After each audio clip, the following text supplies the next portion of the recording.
Everyone, welcome back to our channel. नमस्कार साथियों, स्वागत है आज के इस वीडियो में आप सभी का। आज हम लोग देखेंगे एक बहुत ही इम्पोर्टेंट टॉपिक है सीडीपी यानी कि चाइल्ड डेवलपमेंट एंड पेडागोगी, बाल विकास एवं शिक्षा शास्त्र का यह टॉपिक बहुत ही इम्पोर्टेंट टॉपिक है।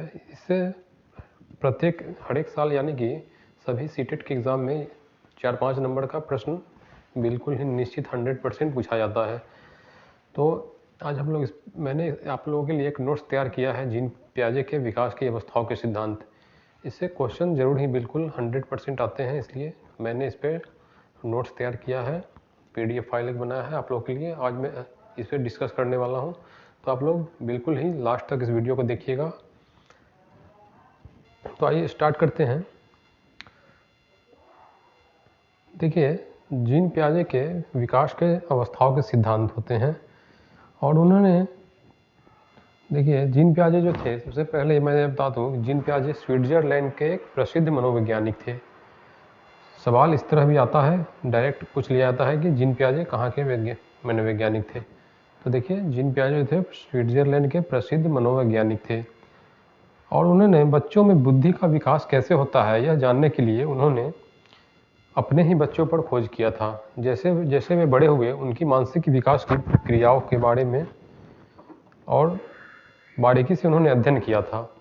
इसके अनुसार सिद्धांतों को बताए हैं कि पियाजे के मानसिक विकास के नाम से जाने जाते हैं। वो सिद्धांत पियाजे के मानसिक विकास के सिद्धांत के नाम से जाने जाते हैं। संज्ञानात्मक विकास यानी कि कॉग्निटिव डेवलपमेंट से अभिप्राय होता है कि बच्चों को एकत्रित करने की एक क्रिया से होता है, और इसमें जो है भाषा, चिंतन, स्मरण शक्ति और तर्क यानी कि रीजनिंग पावर से शामिल है। पियाजे का जो संज्ञानात्मक विकास का अनुसार कॉग्निटिव डेवलपमेंट का जो थ्योरी है, इसका संरचना को संशोधित किया है, समावेशन के कहलाती है। पियाजे ने अपने सिद्धांत में कहा है कि बच्चों को बुद्धि का विकास जन्म से ही शुरू हो जाता है, यानी कि बालक जब जन्म लेते हैं तभी से उनके बुद्धि का विकास जो है डेवलप होना स्टार्ट हो जाता है। जब भी बालक का जन्म होता है वह कुछ क्रियाएं करने में सक्षम होता है, यानी कि बच्चे जन्म से ही कुछ क्रियाओं करने में सक्षम होते हैं, जैसे कि देखिए चूसना, देखना, पकड़ना, वस्तुओं तक पहुंचाना, ये सब जानते हैं कि ये बच्चों में जन्म से ही ये जो क्षमता है ये विकसित होती है, जन्म से ही, यानी कि उनके साथ रहती है। उस समय देखिए उसकी बौद्धिक संरचना इसी प्रकार की होती है जो उसे केवल यही क्रियाएं करने योग्य बनाती है। बालक ये सभी क्रियाएं कर पाते हैं। जैसे जैसे वे बड़े होते हैं और उनके बौद्धिक संरचना का दायरा भी बढ़ते जाता है, वह बुद्धिमान यानी कि इंटेलिजेंट बनते चले जाते हैं। पियाजे के अनुसार जो है संज्ञानात्मक विकास एक निश्चित अवस्थाओं के क्रम में होते हैं। पियाजे ने बालक के संज्ञानात्मक विकास को कितने भागों में बांटा है, यह प्रश्न आता है। और स्टेज यानी कि 4 स्टेजेस होते हैं संज्ञानात्मक विकास के, 4 स्टेज होते हैं कॉग्निटिव डेवलपमेंट, यानी कि 4 स्टेज में पियाजे ने डिवाइड किया है। तो जीन पियाजे का मानना है कि संज्ञानात्मक विकास का अनुकरण का बजाय जो है खोज पर उन्होंने अपना इसमें आधारित है, खोज के अनुकरण की बजाय खोज पर आधारित है। और इसमें व्यक्ति अपने ज्ञानेंद्रियों की प्रत्यक्ष अनुभव के आधार पर ही अपनी समझ का निर्माण करता है। उदाहरण के तौर पर देखेंगे कि कोई छोटा बच्चा जब चलते हुए दीपक को जिज्ञासावश छूता है तो उसे जलने के बाद एहसास होता है कि यह जो है डरावनी चीज़ है, इससे दूर रहना चाहिए इसके, और उसके पास जो है वह जाने से फिर डरता है। उसके बाद जो है उसके पास अनुभव के आधार पर वह जाने से उस पर डरता है। और वह देखिए इस प्रकार जो है सीखना सक्रिय रूप से सीखना होता है। इससे व्यक्ति अपने परिवेश और वातावरण में सक्रिय रूप से अंतःक्रिया करता है। इसमें किसी कार्य को करते हुए व्यक्ति किसी एक विचार में नए विचारों को शामिल करता है, उससे उसका स्पष्ट जुड़ाव देख और समझ पाता है। इस प्रक्रिया को सात्मीकरण या एसिमिलेशन कहते हैं। इसके साथ ही दूसरी प्रक्रिया भी साथ साथ चलती है जिसे व्यवस्थापन व संतुलन कहते हैं, जिसे व्यवस्थापन या संतुलन कहते हैं। ये सवाल पूछ लिया जाता है कि व्यवस्थापन और संतुलन किसे कहते हैं। तो देखिए यहाँ पर मैंने बनाया है नोट्स में, विचार के समायोजन की प्रक्रिया होती है। देखिए इस तरह का समायोजन आजीवन चलते रहता है उसके साथ। वर्तमान में दौर में बदलाव की रफ्तार काफ़ी तेज है, ऐसे में प्रक्रिया बेहद अहम हो जाती है। देखिए संज्ञानात्मक विकास के सिद्धांत को और उसके अवस्थाओं को हम लोग देखते हैं। देखिए, जीन पियाजे ने संज्ञानात्मक विकास की 4 अवस्थाओं को विभाजित किया है। उन्होंने जीन पियाजे जो स्विट्जरलैंड के मनोवैज्ञानिक थे, उन्होंने संज्ञानात्मक विकास यानी कि कॉग्निटिव डेवलपमेंट को 4 अवस्थाओं में विभाजित किया था। देखिए 4 स्टेज कौन कौन से हैं, ये बहुत ही इंपॉर्टेंट है, इससे प्रश्न बिल्कुल पूछे जाते हैं हर एक बार एग्जाम में। देखिए जो सबसे पहला जो है संवेदक पेशीय अवस्था होता है, यानी कि सेंसरी मोटर स्टेज। जन्म के 2 वर्ष तक जो बालक होते हैं वो इसी अवस्था में होते हैं, संवेदक पेशीय यानी कि सेंसरी मोटर स्टेज में होते हैं जन्म के 2 वर्ष तक। और दूसरा ऑपरेशनल स्टेज होता है प्री ऑपरेशनल स्टेज, पूर्व संक्रियात्मक अवस्था। उसके बाद जो आता है पूर्व संक्रियात्मक यानी कि प्री ऑपरेशनल स्टेज होता है बालकों में 2 से 7 वर्ष तक।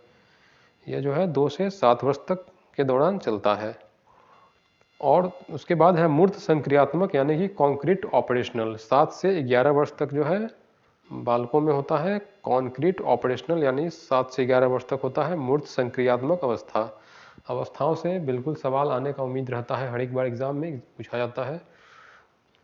देखिए सवाल आपसे इस तरह पूछ लिया जाएगा कि मूर्त संक्रियात्मक अवस्था में बालक का कौन कौन सा क्रिया करने में सक्षम होता है, या मूर्त संक्रियात्मक अवस्था जो है कितने साल तक से कितने साल के बालकों में होता है, तो आंसर हो जाएगा 7 से 11 वर्ष। इस प्रकार से प्रश्न आते हैं।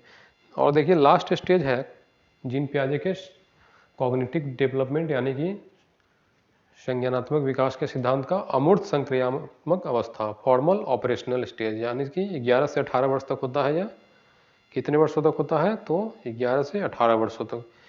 देखिए इंद्रिय जनित गामक अवस्था जो है इसके बारे में बताते हैं आपको। जन्म से 2 वर्ष तक यह होता है। मानसिक क्रियाओं का विकास इसी अवस्था में संपन्न होता है। भूख लगने की स्थिति में बालक करता है। जिन वस्तुओं को देखते ही उनके लिए उन्हीं वस्तुओं का अस्तित्व होता है। इस अवस्था में बालक की बुद्धि उसके द्वारा किए गए कार्य द्वारा व्यक्त होती है। इस तरह की अवस्था अनुकरण, स्मृति और मानसिक निरूपण से संबंधित होता है। इसके बाद का अगला स्टेज होता है पूर्व संक्रियात्मक अवस्था।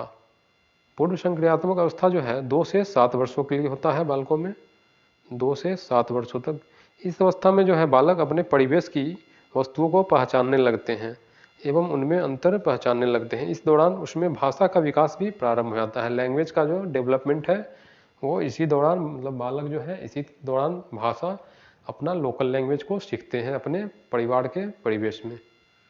इस अवस्था में बालक नई नई सूचनाओं को इकट्ठा करता है एवं पहली अवस्था की तुलना में अधिक समस्याओं को सुलझाने में सक्षम भी हो जाता है बालक। अब आगे है तीसरा स्टेज है मूर्त संक्रियात्मक। मूर्त संक्रियात्मक अवस्था जो है 7 वर्ष से 11 वर्ष के बालकों में होता है। इस अवस्था में बालक जो है वस्तुओं को और अच्छी तरह पहचानने लगते हैं और उनका वर्गीकरण यानी कि क्लासिफिकेशन, समूहीकरण करने लगते हैं। उनका चिंतन और अधिक रीजनेबल यानी तर्क संगत होने लगता है। बालक जो है सामाजिक अनुकूलन के लिए नियम भी सीख लेते हैं। इस अवस्था में बालक को लगता है कि कई अंक, लंबाई तथा भार स्थिर है। अब देखिए लास्ट स्टेज होता है अमूर्त संक्रियात्मक अवस्था। 11 वर्ष से आगे 11 वर्ष से लेकर आगे के बालकों में यह होता है अमूर्त संक्रियात्मक अवस्था। यह अवस्था जो है 11 वर्ष से यानी कि प्रौढ़ावस्था तक चलते रहते हैं। अमूर्त चिंतन की इस अवस्था में प्रमुख विशेषता होती है, इस अवस्था में भाषा संबंधी योग्यता अपने चरम पर होती है। बालक अच्छी तरह सोचने लगते हैं और किसी भी समस्या के समाधान को ढूंढने के लिए अमूर्त विचारों का भी निर्माण करने लगते हैं। इस अवस्था में अब जो है उसने में निर्णय लेने की क्षमता का विकास भी हो जाता है। देखिए कुछ ज्ञानात्मक विकास की प्रक्रिया एवं संरचना है। जीन पियाजे की संज्ञानात्मक विकास की प्रक्रिया में मुख्यतः 2 बातों का महत्वपूर्ण माना जाता है। पहला होता है संगठन तथा दूसरा अनुकूलन। संगठन से तात्पर्य है बुद्धि में विभिन्न क्रियाएं जैसे प्रत्यक्षीकरण, स्मृति, चिंतन और तर्क तथा संगठित होकर करती हैं। उदाहरण के तौर पर एक बालक वातावरण में उपस्थित उद्दीपकों के संबंध में उसकी विभिन्न मानसिक क्रियाएं पृथक पृथक कार्य नहीं करती बल्कि एक साथ संगठित होकर कार्य करती है। और वातावरण के साथ समायोजन करना भी संगठन का ही परिणाम है।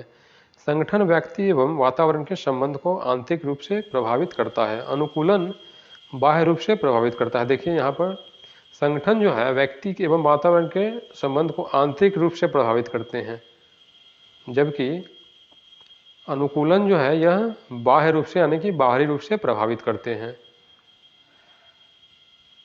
अब अगला देखते हैं।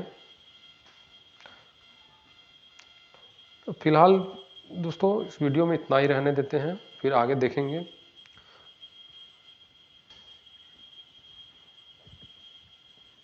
तो आज के वीडियो में इतना ही था। आज मैंने जीन पियाजे के संज्ञानात्मक विकास यानी कि कॉग्निटिव डेवलपमेंट के बारे में अच्छी तरह समझाया आप लोगों को। उम्मीद है कि आप लोगों ने इसे अच्छी तरह समझा होगा। यह आपके आने वाले सीटेट के एग्ज़ाम में बहुत ही हेल्पफुल रहने वाला है, क्योंकि जीन पियाजे के संज्ञानात्मक विकास के सिद्धांत से प्रश्न बिल्कुल पूछे जाते हैं। 100% एश्योरिटी के साथ मैं कह रहा हूँ कि सवाल जरूर आते हैं इससे, इसलिए आप लोग इसे ध्यान से देखिएगा वीडियो को। जिन्होंने भी चैनल सब्सक्राइब नहीं किया है प्लीज़ चैनल सब्सक्राइब कर लें और वीडियो को लाइक कर दें। तो थैंक्स फॉर वॉचिंग। जय हिंद। मिलते हैं अपने अगली वीडियो में।